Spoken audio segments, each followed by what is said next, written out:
ওম অখণ্ড সংহিতা বা শ্রী শ্রী স্বামী স্বরূপানন্দ পরমহংসদেবের উপদেশ বাণী অষ্টম খণ্ড। অর্থ পিপাসুর ধ্যান জপ।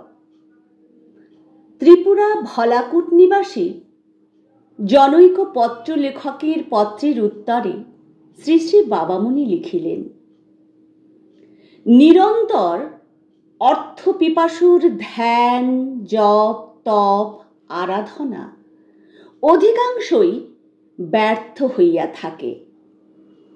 চক্ষু বুঝিলে সে ইষ্টমূর্তি দর্শন না করিয়া শুধু রূপার চাকতি দেখিতে থাকে।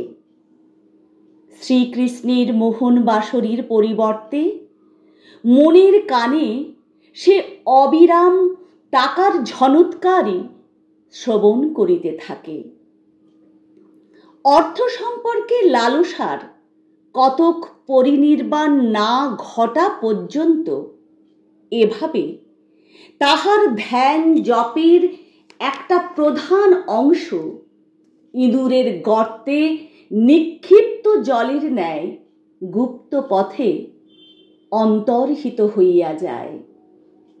তাই যত প্রকারে পারো অর্থ লালসাকে হ্রস্বীভূত করিতে প্রযত্নশীল হও। অর্থ ছাড়া এ জগতে জীবনযাত্রা নির্বাহ অসম্ভব।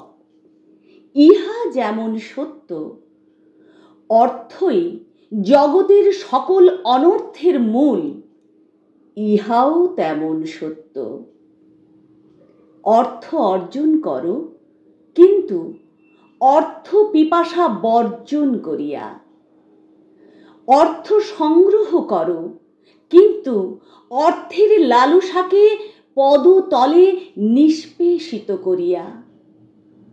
সংগৃহীত অর্থকে প্রবর্ধিত করিবার জন্য নানা সঙ্গত প্রণালীতে তাহা নিয়োজিত করো, কিন্তু অর্থের ধ্যানে প্রমত্ত না হইয়া।